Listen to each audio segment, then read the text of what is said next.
തെരഞ്ഞെടുപ്പ് കമ്മീഷൻ സ്ഥാനാർത്ഥികൾക്ക് നൽകുന്ന പെരുമാറ്റച്ചട്ടം സംബന്ധിച്ച മാർഗനിർദ്ദേശരേഖയിൽ വിദ്യാഭ്യാസ സ്ഥാപനങ്ങളിലെ വോട്ടുപിടുത്തം വിലക്കുന്നുണ്ട്. സർക്കാർ സ്വകാര്യ വിദ്യാഭ്യാസ സ്ഥാപനങ്ങളിൽ ഈ നിയമം ബാധകമാണ്. ഇത് തെറ്റിച്ചാൽ പെരുമാറ്റച്ചട്ട ലംഘനത്തിന് നടപടിയെടുക്കുമെന്ന് കാണിച്ചാണ് കണ്ണൂരിൽ ഇടതു സ്ഥാനാർത്ഥി പി.കെ. ശ്രീമതിക്കും UDF സ്ഥാനാർത്ഥി കെ. സുധാകരനും കലക്ടർ നോട്ടീസ് അയച്ചത്.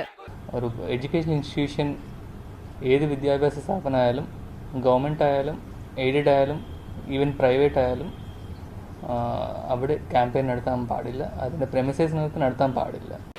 കണ്ണൂർ ലോക്സഭാ മണ്ഡലത്തിൽ 3.25 ലക്ഷത്തോളം പുതിയ വോട്ടർമാരുണ്ട്. ഇത് മുന്നിൽ കണ്ട് മണ്ഡലത്തിലെ കോളേജ് ക്യാമ്പസുകളിൽ നിന്നായിരുന്നു ഇരു സ്ഥാനാർത്ഥികളും പ്രചാരണം ആരംഭിച്ചത്. അതിനിടയിൽ മട്ടന്നൂർ കോളേജിലും കണ്ണൂർ SN കോളേജിലും സ്ഥാനാർത്ഥി പര്യടനത്തിനിടയിൽ വിദ്യാർത്ഥികൾ തമ്മിൽ സംഘർഷമുണ്ടായിരുന്നു.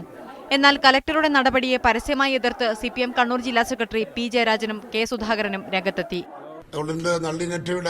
ഇലക്ഷൻ കമ്മീഷന്റെ ഈ ഡയറക്ഷൻ ഉൾക്കൊള്ളാനേ നമുക്ക് നിർത്തിയുള്ളൂ.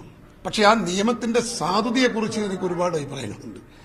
അതൊരു ജനാധിപത്യ സംവിധാനത്തിൽ വിദ്യാർത്ഥികളുമായി കാണാൻ, ഇന്ററാക്ട് ചെയ്യാൻ, സംവദിക്കാനൊക്കെയുള്ളൊരു സ്ഥാനാർത്ഥിയുടെ അവകാശത്തിന്റെ ലംഘനമാണ്. വരും ദിവസങ്ങളിൽ മറ്റു ജില്ലകളിലും ഈ നിർദ്ദേശം ബാധകമാക്കാനാണ് തെരഞ്ഞെടുപ്പ് കമ്മീഷൻ ഉദ്ദേശിക്കുന്നത്. മീഡിയ 1 കണ്ണൂർ.